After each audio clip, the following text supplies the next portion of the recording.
Welcome to the Golf Improvement Podcast, episode 114. Welcome to the podcast for golf lovers and enthusiasts who are looking to take their games to new heights. Dedicated to custom club fitting, short game improvement, and effective practice to improve your golf game. This is the Golf Improvement Podcast with your host, Tony Wright.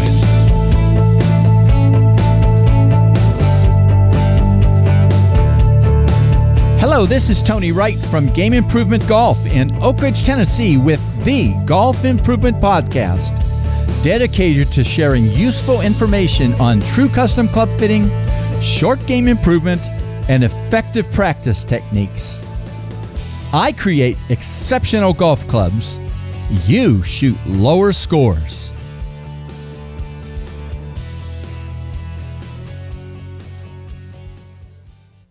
Well, I took a week off due to the Labor Day weekend, and I hope some of you missed me, but it's good to be back with today's podcast.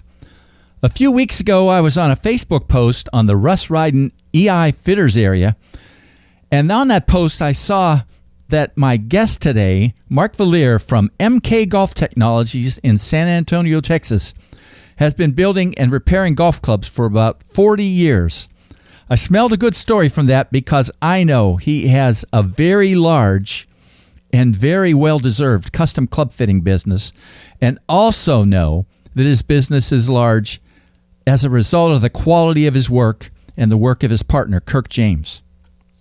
So, thanks to Mark for sharing his story with me today, and also some information about true custom club fitting.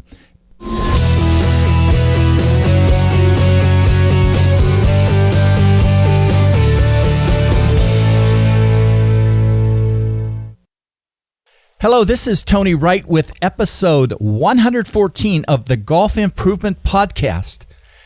And it's going to be really interesting and fun to talk today with Mark Vallier. Mark, is that the right way to pronounce your name? Let's get it right at the start. Vallier, right? Isn't it? Well, it could be Vallier if you want to do the French version, but it's Vallier. Vallier. So kind of like Cavalier without the CA. But I should have checked that out before we got on, but it's still fun to do that. So. Yeah, no harm, no foul. He's the CEO, master club fitter, and master builder of MK Golf Technologies in San Antonio, Texas. What's kind of interesting about them is one of the things that's interesting is their company is a 3-time Golf Digest Top 100 fitter location. Mark partners with Kirk James, the CFO and master fitter at their company. What kind of cued me into talking with you is I saw something on a Facebook post say and I didn't realize that you've been building golf clubs for 40 years and had a 35-year career in something else, and then kind of marched out. So we'll talk about some of that. But Mark, thanks for doing this today. It's going to be a lot of fun. You bet. Yeah. You bet. Well, talk a little bit first about your story, how you kind of started in the world of custom fitting and, maybe the whole world of building, a couple of years ago, and how you and Kirk started your partnership. Well, I really appreciate you having me on, and it's club fitting and club building and just golf in general started really with me when I was in my early 20s. I was in college and I was trying to play some golf and didn't really have the money or the golf clubs, and so everybody that, not everybody, but a lot of people that I played with had persimmon golf clubs, and I always wanted one, and I never really had the money for one. So I had heard that there was this guy that was around near where I was that repaired golf clubs and refinished persimmon woods. And so I got the courage up to go meet with him, and so he kind of knew that I had a little bit of a mechanical background. I was in college doing a variety of things before I ended up focusing on engineering. But he told me, he says, well, here's what I want you to do. I want you to go to a pawn shop and I want you to buy an old used persimmon driver, and I'm going to teach you how to repair it and refinish it. Yeah. I said, okay. So I did that. Found one, and I found an old J.C. Higgins solid wood head persimmon driver, and I took it to him, and he said, well, here's what I want you to do. So I explained in detail So I went and took it apart, took the sole plate off, took the shaft out, repaired the head, put a new insert in it, and the new screws in it, and refinished it and reshafted it, re-whipped it, re-gripped it, and took it to him. And he goes, "Did you do this?" And I said, "Yeah." He said, "Well, you're better than I am." He said, "I've been doing it for 20 years." How about that? Yeah. And so he says, "How about you doing some work with me and do the repair work for Pecan Valley Golf Club, where they played the 1968 PGA?" Yeah. And I go, "Okay." So I started. That's how I got started, and so kind of to add to that, I ended up there was a local place in town called Kiwi Golf that sold product. And so I met with this guy and I said, "Well, I need to buy some stuff from you." He goes, "What?" And so as we got to talking, he found out that I knew how to drill out broken shafts out of iron heads. I'd made me a jig to put in a milling machine to be able to when the shafts were broken off at the top of the hosel. And so he said, "I have a bunch of these heads that are broken off. The shafts broken off these heads. I can't get them out." And I go, "Well, I can get them out for you." He goes, "Well, if you get those shafts out, then I'll sell you a product for cost." And so that was okay. And well, as it turned out, this guy ended up he was my second cousin. And his name is Bruce Hooper, which is actually a national blind golf champion today. And so through that whole process, I got more and more involved, and I had friends that were played golf, and then another buddy bought a driving range, and I was out of college, and so I hung out there all the time, and he was a putter collector, and so just over time I kept doing more and more stuff, and then I did what most people do, and they start buying off the non-OEM products. So I started doing that, and just basically doing build golf clubs for friends, and reshafting here and there, and then of course I had a career of 39 years working for one of the largest utility companies in the country, CPS Energy. Yeah. And so I just always had a little repair shop in my garage. And so family happens, kids grow up, and so my son's out in the backyard swinging one of my golf clubs, and and I go, "Hey, well, let's get you started in junior golf." And he went through that process, took lessons, and then that's how I ended up beating Kirk. Yeah. Kirk's son and my son were the same age, and Kirk was I didn't know it before we met, but he was a commercial real estate attorney, and so he walks up to my son's bag and he goes, "Where'd you get these clubs?" I go, "Well, I built them." He goes, "Well, we need to talk." and so that's how I started. And that's how I met him, and then I ended up building clubs for his son, Austin, and then they went to two different high schools, Jordan and Austin. And so we started playing golf every weekend with our kids, and so then as time passed, we started helping juniors with golf clubs out of my garage. Yeah, and I had a net set up in my garage, and we had a little launch monitor back in the day that wasn't worth a darn compared to today's technology, but it is what it is. And so eventually I was going to retire, and so that day came in 2007. Of course, again the 40-year range starts back when I was in my 20s, to the day when I'm in my 60s, and so that's where this experience has come in, and so forth. And so the garage scenario got to be too much of a problem, but my wife actually liked me being there in the garage because I was home all the time. Yeah. And so then we started doing fittings at a local golf course called Lock and Terror, where they played the Texas Open for quite a few years, and we had a deal with that course that we could do fittings in the afternoon, and we'd take our stuff out there every day and set it up, and then somebody got mad that we were there, that this one pro thought we were keeping people from buying clubs from them. So the course, the Lock and Terror finally said, "Yeah, you guys probably can't do this anymore." So then there was another guy in town who had a driving range. His name was Bert Bueller, which is actually kind of a semi-famous guy. He started working with Hank Haney back in the day. I think I heard his name before. Yeah.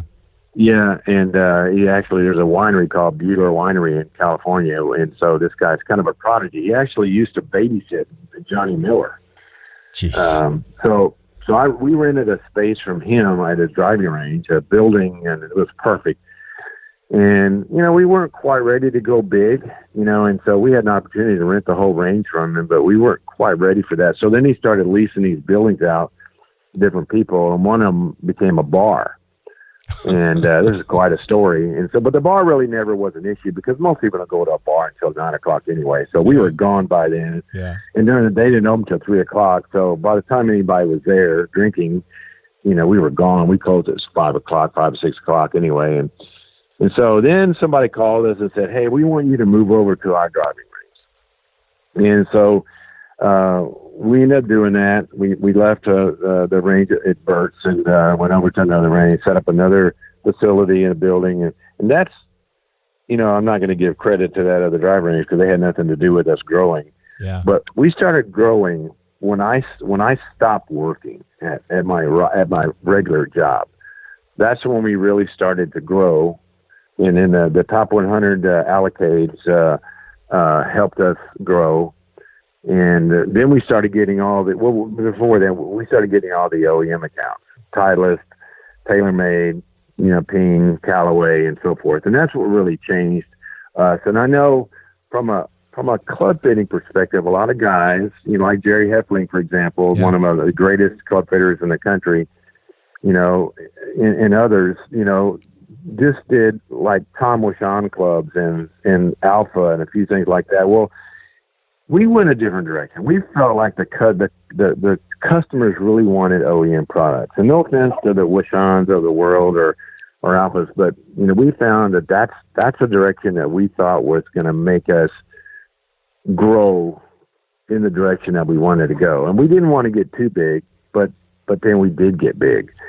And I heard some of the numbers, and I don't think it's necessary to talk about it, but you certainly haven't retired. No, right? No, we're 6 days a week, and we're basically 9 to 5:30. We're not, we're very busy, but we're not. I think I put us in a category of cool clubs, for example. Yeah. Mark Timms and what he's done, but we're not as big as they are, but we do what they do. Yeah. And see, I think when Golf Digest developed the top 100 list, I think guys like Mark Timms and MK Golf and a handful of others, that's what they mean. I don't think they really meant for some of these larger companies that have now saturated the country with studios all over. Yeah. I don't think that's exactly what Golf Digest meant, but it's become political. If they're going to make one unit a top 100, and if I open up another store in someplace else, it's going to be a top 100. Well, what makes MK Golf top 100 is MK Golf. Yeah. It's Mark and Kirk and Jamie now, because he's been training with us for about 5 years. When you open up, if I were to open, I've had opportunities to open up places like in Austin, for example, but I can't find two of me. Yeah. And I don't want that's such a great, you got to stop, because anybody that's really good, it's about the me, isn't it? It's not about the clubs. It is.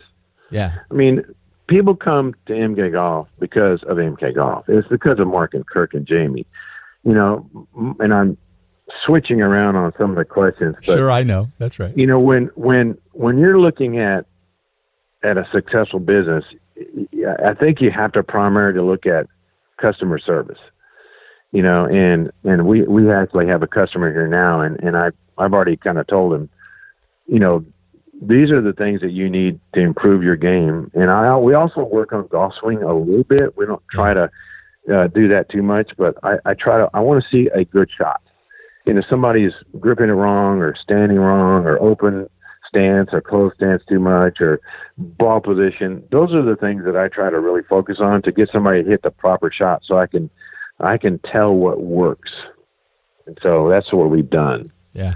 And I think that's one of the reasons we've grown. So yeah. And like I say again, You're very big. Well, you talked a little bit. I mean, you mentioned Jerry, but talk about some of the key mentors you've had, over the years. And I don't know Jerry is one of them, but yeah. Well, I'm gonna say primarily for Kirk and I, Jerry was the most influential person that got us in the right direction. He made me understand to join the PCS, which is no longer there. And I had gone to all. See, the other thing, I went to all these schools. Yeah, I went to the golf when Matheson was there and Bill Totten was there and Tom Wishon was there. I went there to learn from those guys. Well, I also have an engineering background, so that makes it a little bit different too from my perspective. I'm just not your average, like club junkie that learned how to stick and glue a club together. Yeah. I understand the physics and the engineering behind the design and why things happen. But, and we went to these meetings. I remember sitting down with the Acro boys, yeah. Jerry Heffling Sr., Jerry Heffling Jr., and Mark Timms with Kirk and I at a restaurant. And that's the day that Mark Timms hired Jerry Heffling Jr. to go work for him. That was a pretty good day for both of them, I think, right? Yeah, and that's when Jerry was working for the PCS as a trainer. At that time, this could not have happened. So I don't want to take anything away from Jerry Heffling Jr. At that time, if Mark Timms had known who I was and how good I was at building stuff and my craftsmanship, he might have thought, I might need to hire that guy. But it could have happened. I could not have moved to Scottsdale. Yeah.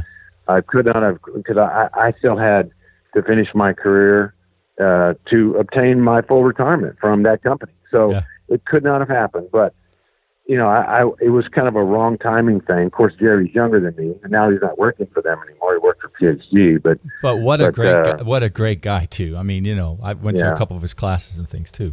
Yeah. Yeah.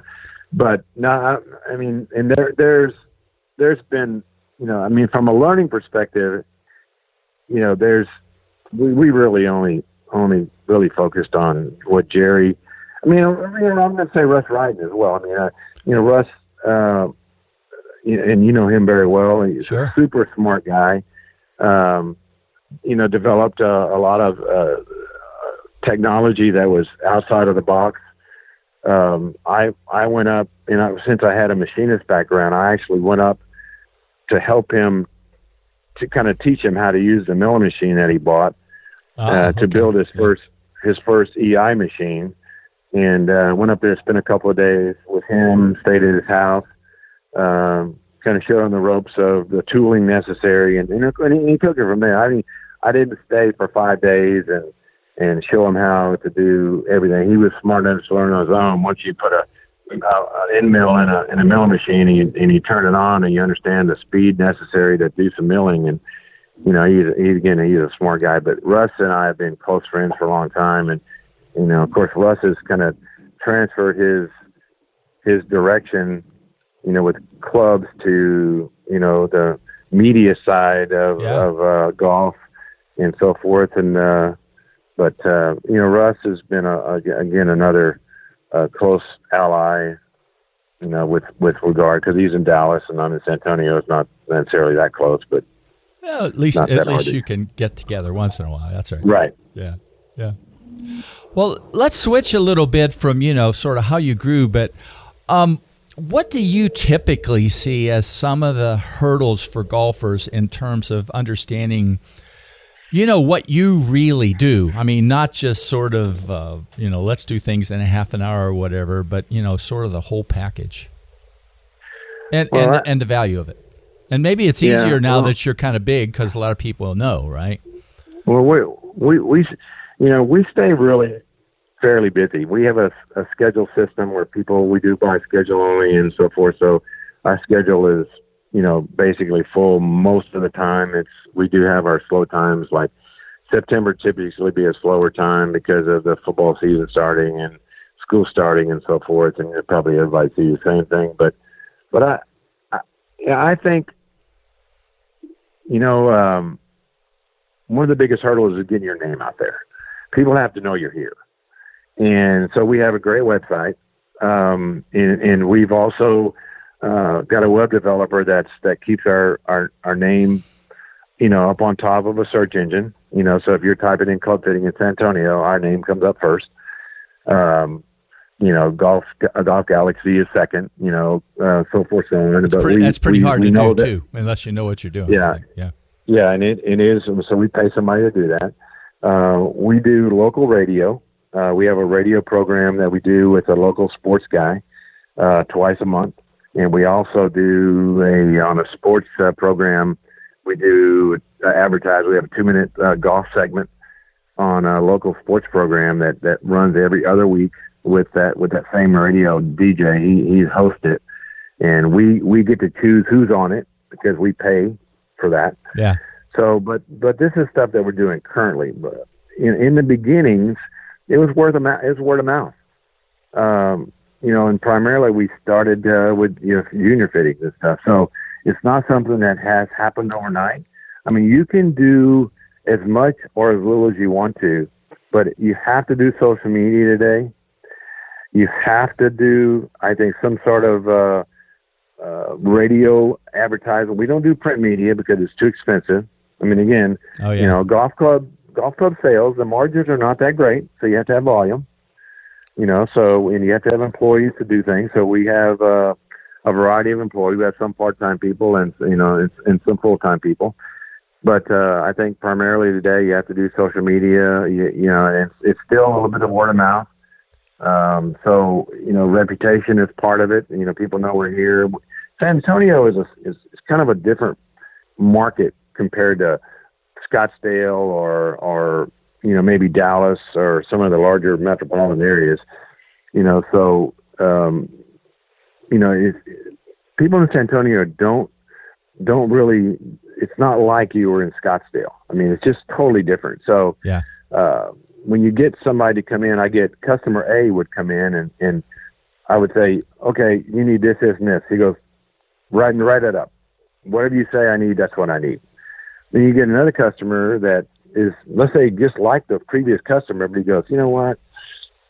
I gotta go ask my wife.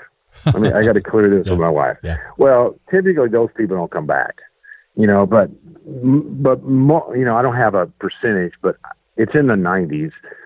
90% of my customers that have signed up for fitting buy a product, and because they see the results. We're testing their club against other clubs, and the one good thing about being in a place like this is that you're going to test your product against everything.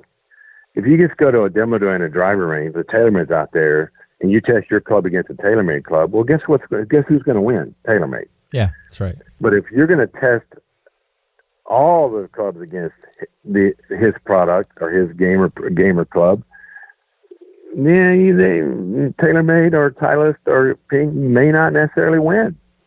So you have to be diverse. That's another thing about success is you have to have a diversity of product.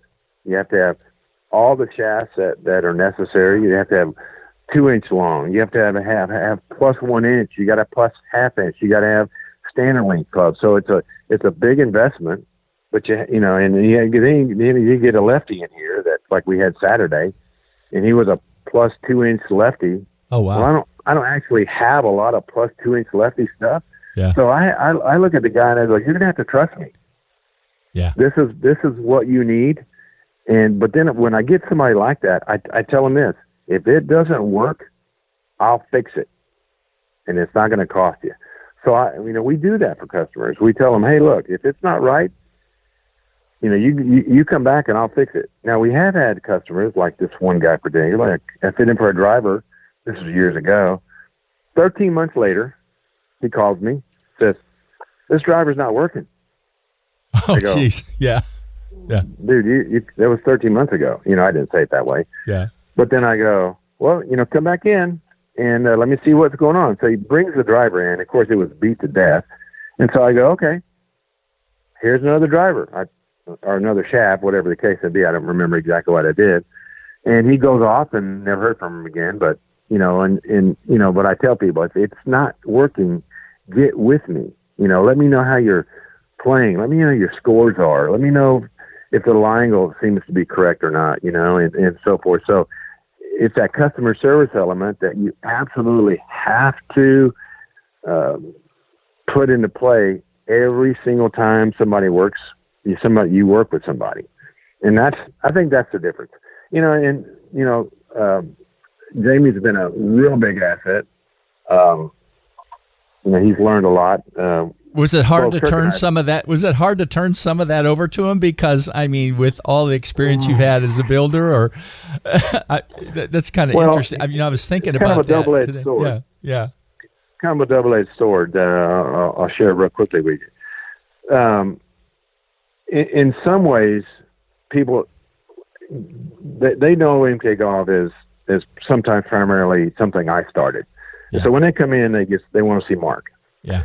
And in some cases, Kirk's working with somebody, and then they come back and they just want to see Kirk. And so Jamie's been in the back building clubs. And Jamie's younger; he's 27 years old. And so he's developed his own clientele as well. Yeah.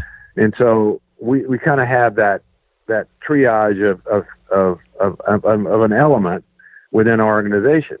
Well, this summer, unfortunately, Kirk and I have had a run of bad health. Yeah. I had 2 back surgeries, and I had an emergency gallbladder surgery within 2 months. Wow. And Kirk had a similar scenario. He had a surgery on the same day I had my second back surgery. And so Jamie has had to run the business, by himself with our additional employees. So he's been the front guy, and he's done a great job. Our business did not suffer. In fact, we were up. Our numbers were up. And so going forward, Jamie's going to run this business. We take him to the PGA show every year. Yeah. He's learned and listened from things that we do. I react to a customer one way. Kirk does his own thing, and Jamie's got his methodologies, and they're not the same, but we want the results to be the same. So Jamie is going to be the face. He always teases us like, well, guys, when am I going to be part owner of the company? Well, when you give me some money, so. Yeah. Yeah, but you don't like it when you have to be hurt. But it was a good thing overall for the business, and in some ways that he got to be out there in the front. Yeah. It was success by forced immersion. So yeah, but it's worked out good. Well, obviously you built clubs for a long time too. Talk a little bit about the connection between building and fitting. That I personally think is really important, but a lot of people don't understand that. Yeah. Well, I have, I hate to say it in this term, but not, trying to be, conceited sounding or whatever, but I'm very highly skilled from a craftsman's perspective. My dad was a carpenter, and I learned early on how to use my hands. And so that was always something that's important to me. If I had the tools, I could take it apart and put it back together. And so I used to sit in my living room and rebuild persimmon drivers, by hand with sandpaper and stuff. And, I did it every night. I'd work on stuff. I didn't have another place to do it early when I was in my early 20s. And so understanding how a club is designed and developed and assembled helps me when I'm trying to fit somebody, because I understand what geometries work with certain types of player skills.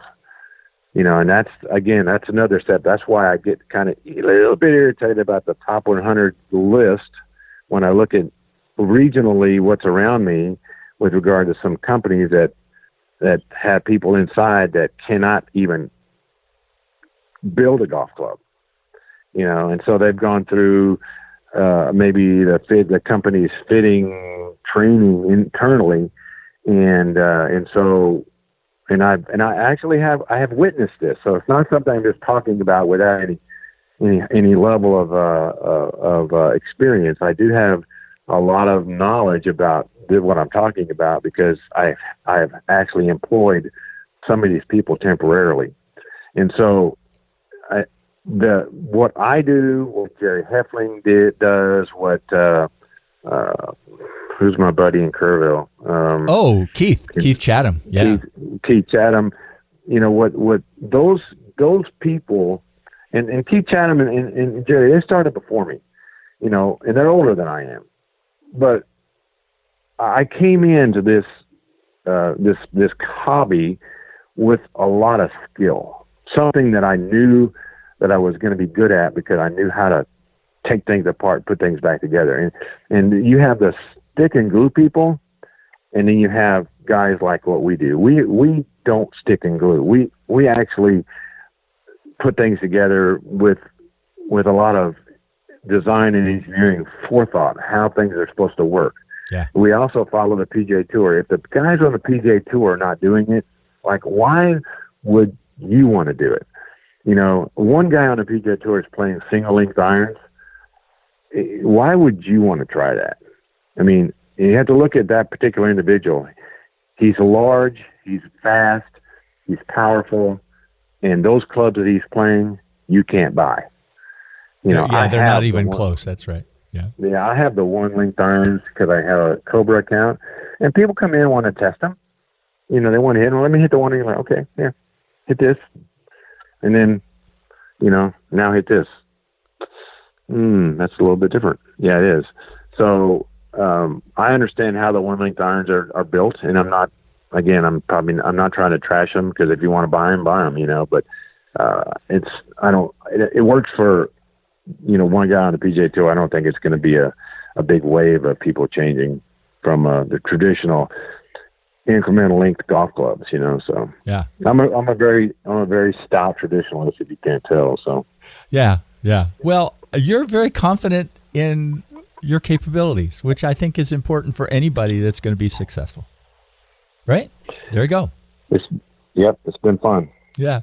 Well, talk a little bit about, I mean, are there any particular kinds of fittings that really, you know, obviously you do a lot, right? But that just are like more fun than others maybe, and some success stories a little bit, okay? Well, I think the ones that are sometimes the most fun are you know, like this weekend, we had a guy on Saturday, and Kirk and I worked with him, but we both worked with him, and he listened to what we had to say. He was fun. His personality was open to everything we said. He was a younger guy, and he wanted to just get better, and he trusted what we said, and that's the big thing is somebody coming in and trusting what we do, especially some of our regular customers. They come in. I get a lot of calls from regular customers. They go, add a 4 hybrid to my bag, you know, and I create an invoice, email it to them, you pay for it online, and we order it, and it's done. Yeah. You know, that sometimes some of the hardest fittings are the people that walk in and they don't think we can help them. You know, they have a preconceived notion that the only reason I'm in here is because my buddy told me to come, and I don't think you can help me. They've got old clubs, you know, and they don't think we can help them. And sometimes, in most cases, we do help them a lot, and they are very, very happy. I think some of the hardest ones are people that can't hit a golf ball consistently, and then they blame everything but themselves. We have a guy that's come in here 3 times for a fitting, driver fitting, an iron fitting, and a wedge fitting. And he hasn't purchased anything from us, but he's paid a fitting fee 3 times. But every time he comes in, he complains that it's the mat, or he doesn't trust the launch monitor data, or whatever. So those people are sometimes, and it doesn't matter that they're here trying to get fit for golf clubs. Those guys probably would return a steak back to the kitchen because it wasn't done exactly like they wanted it to be. So I don't think it's necessarily, you can't single out, they didn't have a good experience here. It's that they probably don't have a good experience with anything they do. So, but 90% of what we do is just like taking candy from a baby. People come in, they warm up, we test our club, we start in other clubs, and they're happy with what we do. So because you kind of know how to guide them through the process and stuff. Yeah. And we do have a lot of guidance. That's very important. We do. I especially, maneuver them around a little bit, because I know what I'm doing. But so, but that right there makes a lot of sense. Yeah. And it's also a skill. It's a learned skill. I didn't start out knowing how to do this.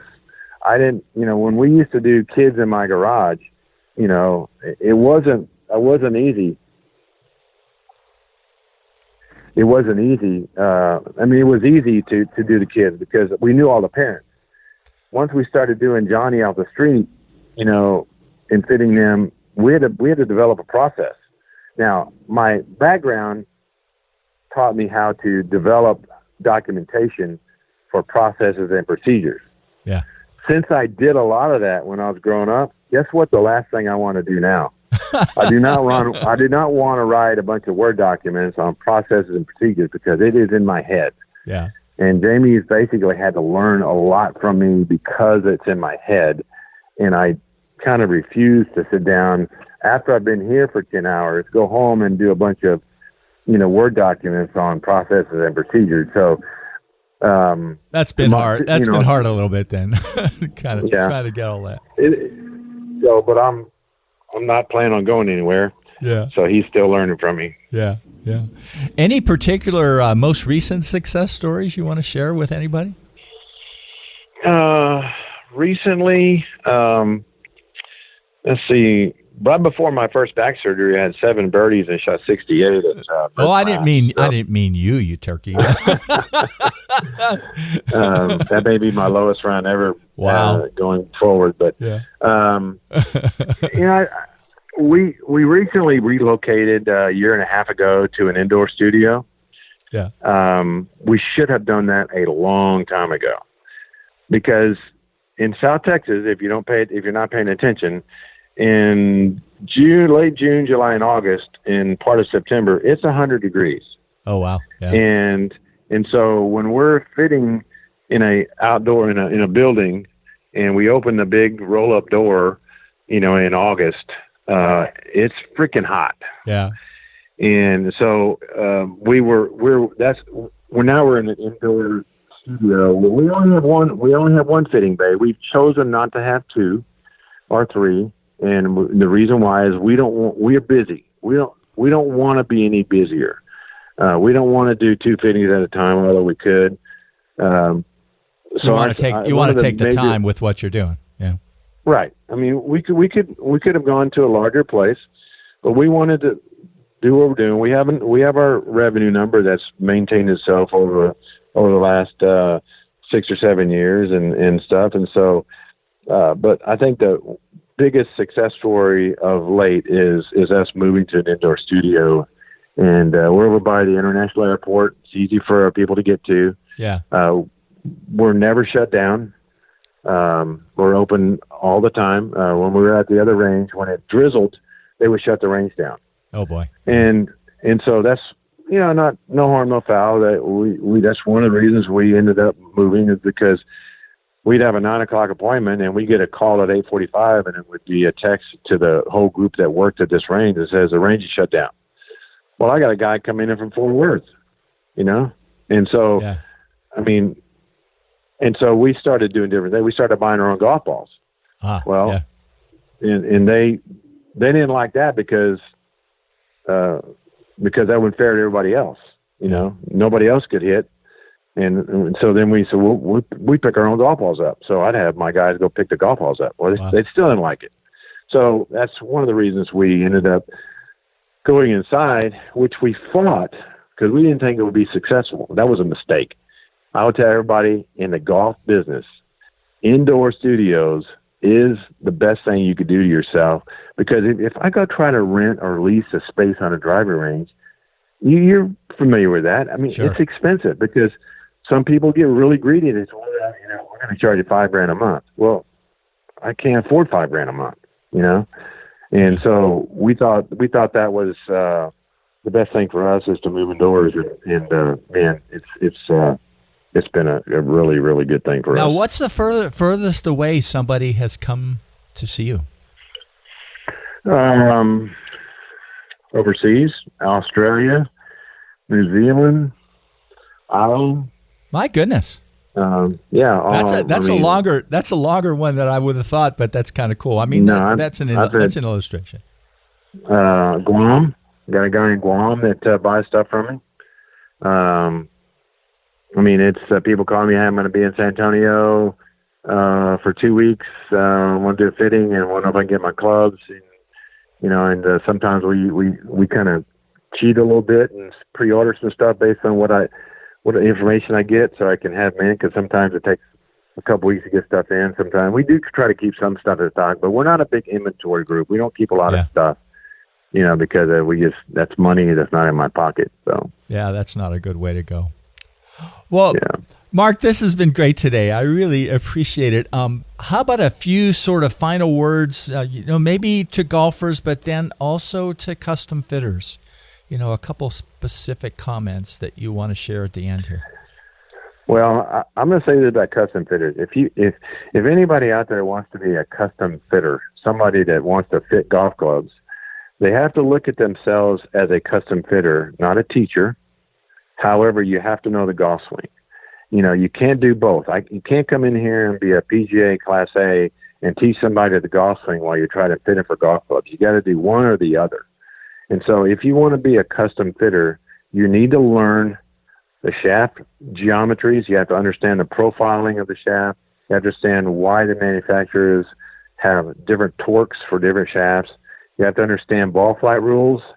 You have to understand some physics, and you have to understand the engineering design behind the golf clubs. You have to understand center of mass. You have to understand, why the USGA puts rules on speed. So you have to basically get mathematical. As far as the customer is concerned, anybody that is playing golf today can be helped with their game by going to a qualified custom fitter. Anybody. Whether you look at your entire bag or you look at one golf club, there is so many opportunities in your bag to create a better gap scenario, the proper trajectory for your clubs. I'll tell you this, it's indoors and it's off a mat. The mats today are great. But the person that's fitting has to understand that a mat is not the same thing as hitting off the turf. Oh yeah. And you have to explain to the customer, you have to trust me here. And again, if this doesn't work, you have to get back with me so we can fix that. You have to understand bounce, not what the manufacturer says about bounce. I worked with Bob Oakey before.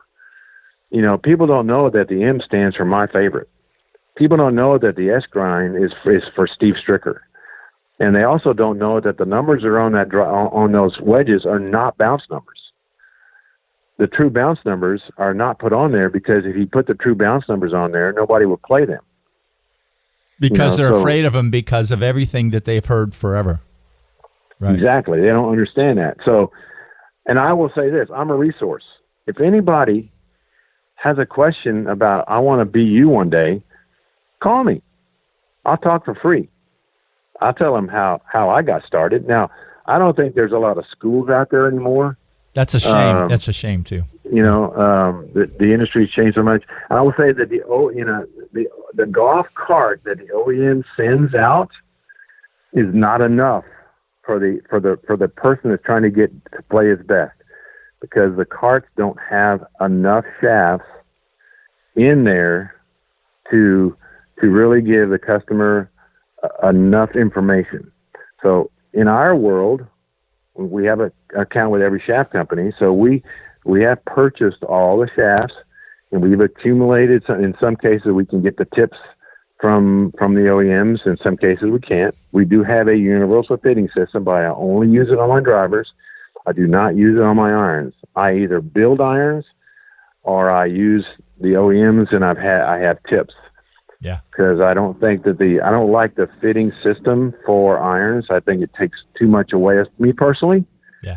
Not to say it doesn't work for some people, but that hasn't worked for me. So, but in the big scheme of things, you gotta, if you want to be a custom club fitter, you have to learn from guys like myself or guys that have done it and learned it, piece by piece. And the International Club Making Society is another organization that has grown and morphed into a great resource for people that want to do what I'm doing. And you have to work at it. You have to go to people like me. You have to say, here, we're looking for kind of a future Mark and Kirk, that wants to come in here and because I'm not going to do. I'm not going away. Even later on, as I grow older, I'm still going to come in here during the week. I might just be an observer, or I might be a comment here or there, but I'm not going anywhere for the foreseeable future because I'm not ready to hang it up yet. Because I'm not the person that can go home and sit and watch stupid TV all day long. I'm not that guy. But it's fun for those of us that love it that we're able to have found something that still engage. I mean, I can't imagine sitting either. I mean, I could play more golf maybe, but I don't think that's enough. Yeah, absolutely. Well, great. Well, we're going to end here. I'm going to put a link in the show notes to the podcast to your site, to MK Golf Technologies, and I just love getting to hear from you about what you do and why you're good. www.gameimprovementgolf.com.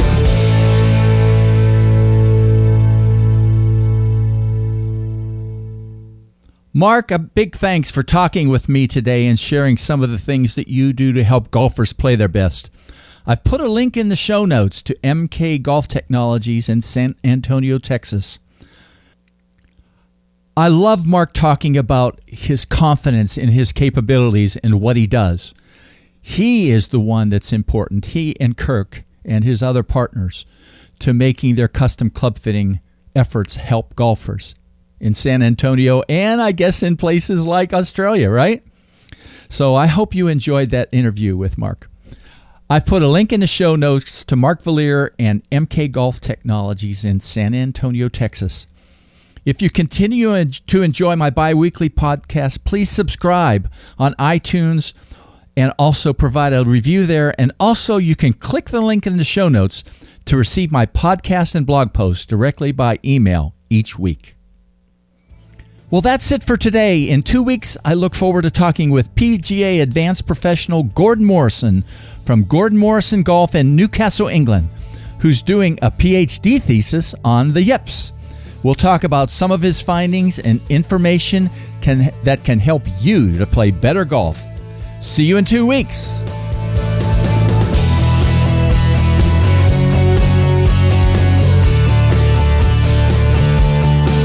Game Improvement Golf, your source of information and inspiration to become an exceptional golfer now. www.gameimprovementgolf.com